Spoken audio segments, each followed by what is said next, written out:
نوجوان قید تھے۔ یہ سب نوجوان ملکہ نیکان کے قیدی تھے۔ ملکہ نے انہیں اس لیے قید کیا ہوا تھا کہ وہ ملکہ کی طرف سے سپرد کردہ مہمات پوری کرنے میں ناکام ہوئے تھے۔ ملکہ نیکان ریاست نعمان کی حکمران تھی۔ اس کے خاوند بادشاہ سلیمان وفات پا گئے تھے۔ بادشاہ سلیمان کی ایک بہت خوبصورت بیٹی تھی جس کا نام شہزادی نور تھا۔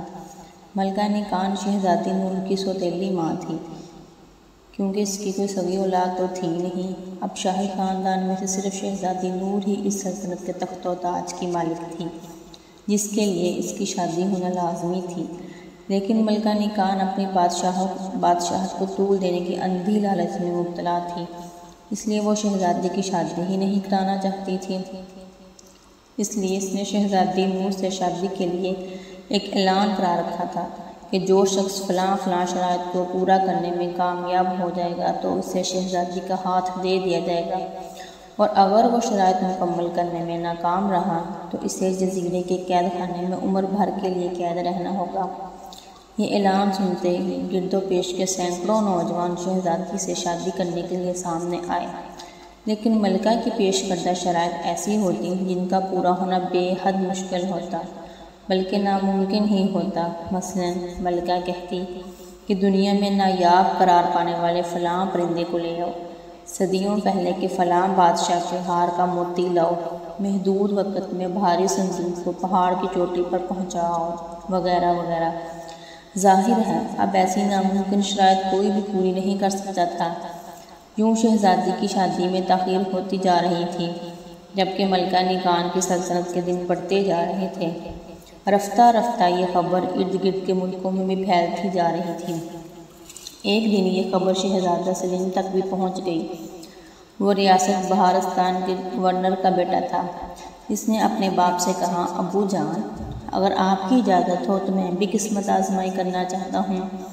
اس کے والد بڑی تشویش بھری آواز میں بولے، تم بھی باقی لوگوں کی طرح قید خانے میں سڑنا چاہتے ہو؟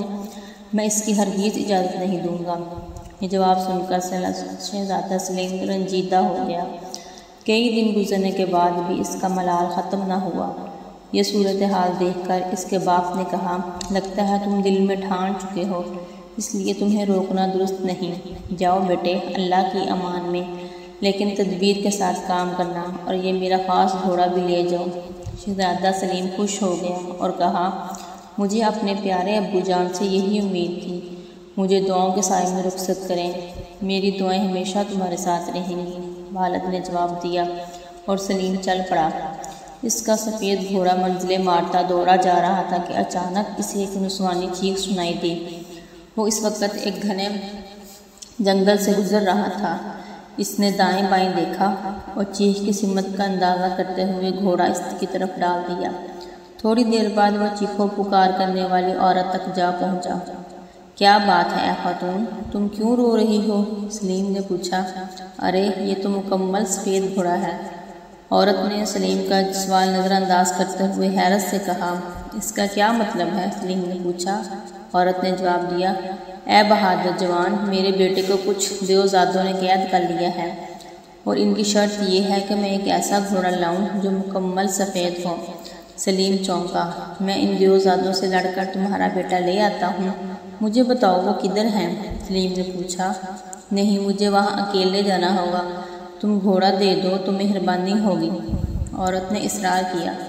اب سلیم مجبور ہو گیا اور اس نے مجبوراً وہ گھوڑا اس کے حوالے کر دیا۔ عورت مسکرائی اور گھوڑے پر سوار ہو کر اسے ایڑ لگا دی۔ جیسے ہی گھوڑا آگے بڑھا، اسے نور کے حالے نے چاروں طرف سے گھیر لیا۔ سلیم پلکیں جھپکانا تک بھول گیا اور وہ گھوڑے کو جاتا دیکھتا رہ گیا۔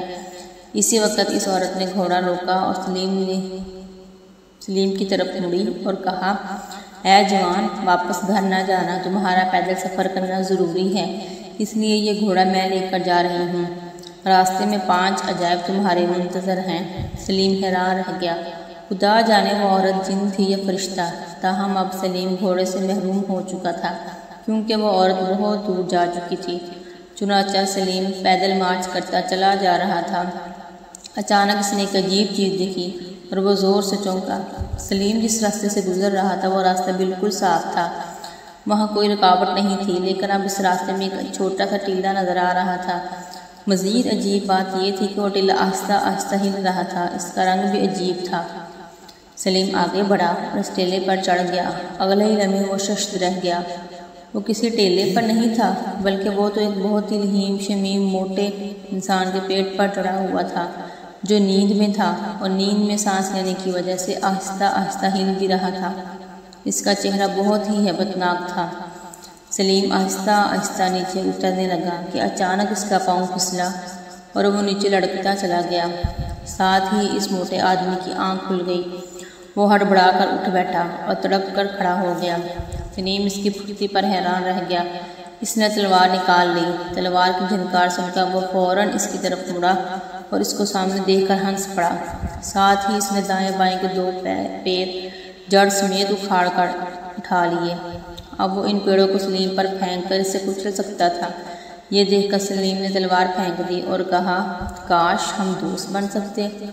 سلیم کی بات سن کر اس موٹے آدمی نے درخت دور پھینک دیے اور کہا، اگر تم مجھے کھانا کھلاؤ تو ہم دوست بن سکتے ہیں۔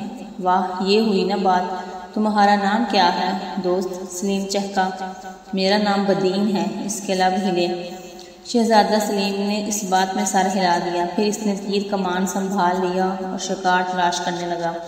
وہ شکار کرتا گیا اور 2 ہیکل آدمی انہیں کھاتا گیا۔ آخر کار شام ہو گئی اور سلیم بھی تھک گیا۔ تب وہ آدمی بولا، بس اتنا کافی ہے، اب میں 6 ماہ سکون سے گزار لوں گا۔ 6 ماہ؟ مطلب تم اب 6 ماہ کچھ نہیں کھاؤ گے؟ سلیم نے شدید حیرت سے پوچھا۔ جی ہاں، وہ ہنسا۔ سلیم نے شکار کردہ جانوروں کے سر گنے تو وہ اب تک 35 ہرن، 13 بکریاں اور 19 خرگوش کھا چکا تھا۔ یہ دیکھ کر سلیم نے گہری سانس لی۔ وہ رات انہوں نے آرام میں گزار دی۔ اگلے دن ان کا سفر شروع ہوا۔ چلتے چلتے ان کا گزر ایک وادی سے ہوا۔ اچانک وہاں سخت تیز ہوا چلنے لگی۔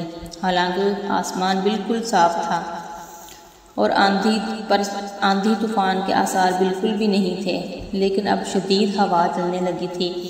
ہوا کا جھپڑ اس قدر تیز تھے کہ سلیم کے قدم اکھڑنے لگے۔ تب 2 ہیکل آدمی نے سلیم کو اٹھا لیا اور آگے بڑھنے لگا۔ کچھ دور آگے ایک عجیب نظارہ ان کا منتظر تھا۔ پہاڑ کے دامن میں ایک آٹا پیسنے والی چکی نصب تھی اور تیز ہوا سے اس کے پر حرکت کر رہے تھے اور یوں یہ کارخانہ چل رہا تھا۔ عجیب بات یہ تھی کہ یہ ہوا ایک بہت لمبی ناک والے لمبے تڑنگے آدمی کی ناک سے نکل رہی تھی۔ اس نے ایک نتھنے پر اپنی انگلی رکھی تھی اور اس کے دوسرے نتھنے پر تیز ہوا نکل کے پروں کو چلا رہی تھی۔ سلیم کا شدت حیرت سے برا حال تھا۔ اسی لمحے بدین نے اسے آواز دی تو وہ چونک پڑا اور ناک سے ہوا نکالنا بند کر دی۔ کیا کر رہے ہو دوست؟ بدین نے پوچھا تو وہ مسکرا دیا۔ پھر کہا، شکر ہے تم نے مجھے دوست کہا، ورنہ ابھی ہماری لڑائی شروع ہو چکی ہوتی۔ شکریہ دوست، بدین ہنسا۔ کون ہو تم؟ لمبا آدمی ان کی طرف بڑھا۔ میں شہزادہ سلیم ہوں، میں ایک مہم پر جا رہا ہوں۔ تمہارا نام کیا ہے؟ شہزادہ سلیم نے اونچی آواز مجھ سے پوچھا۔ میرا نام الفی ہے اور میں اس چکی کا خادم ہوں۔ اس نے جواب دیا۔ آپ چکی کیوں چلاتے ہیں؟ کیا یہ آپ کا اپنا کارخانہ ہے؟ سلیم نے پوچھا تو وہ اداس انداز میں مسکرایا، پھر بولا، شہزادے نہیں، یہ میرے مالک کی ہے، وہ بہت کنجوس ہے، میں تو پیٹ بھر کر کھانا بھی نہیں کھا سکتا۔ الفی نے برا سا منہ بنایا۔ بدین کے منہ سے نمود نکلا، تم ہمارے ساتھ چلو، ہم جہاں جا رہے ہیں وہاں بہت زیادہ کھانا ہوگا۔ سلیم نے کہا، کیا واقعی؟ وہ چونکا۔ ہاں بالکل، اس نے مجھے بھی بہت کھانا کھلایا ہے۔ بدین نے کہا تو وہ لمبا تڑنگا آدمی الفی بھی ان کے ساتھ چل پڑا۔ راستے میں ایک جگہ وہ رکا اور دائیں بائیں غور سے دیکھنے لگا۔ پھر اس نے اپنے کان زمین سے لگا دیے جیسے کچھ سن رہا ہو۔ تھوڑی دیر بعد وہ اٹھا اور کہا، دوستو، میری ناک کی طرح میرے کان بھی عجیب طاقت کے مالک ہیں، میں کئی میل دور کی آوازیں سن سکتا ہوں، اور ابھی مجھے یہ معلوم ہوا ہے کہ اس راستے پر 6 میل دور ایک گرم دلدل ہے جس کا پانی کھول رہا ہے۔ میں اس کے کھولنے کی آواز صاف سن رہا ہوں، اس لیے ہمیں راستہ بدل لینا چاہیے، اور تم واقعی باکمال دوست ہو۔ سلیم نے اس کی تحسین کی اور پھر انہوں نے راستہ تبدیل کر لیا۔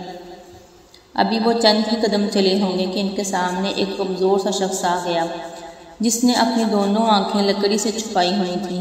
اے جوان، کیا تمہاری آنکھوں میں تکلیف ہے؟ سلیم نے پوچھا مگر وہ چپ رہا۔ مجھے لگتا ہے کہ یہ بیچارہ نابینا ہے، بدین نے افسوس سے کہا۔ تب وہ شخص ہنسا اور لکڑی کا ٹکڑا آنکھوں سے ہٹا دیا۔ تب انہوں نے اس کی عقابی چمکدار آنکھیں دیکھی۔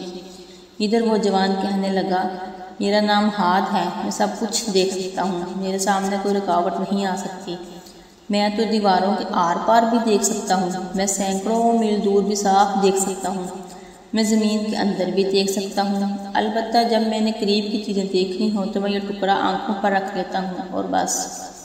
پھر تو تم میرے ساتھ چلنا چاہیے، تم میری مہم میں میری مدد کرو گے، سلیم نے کہا۔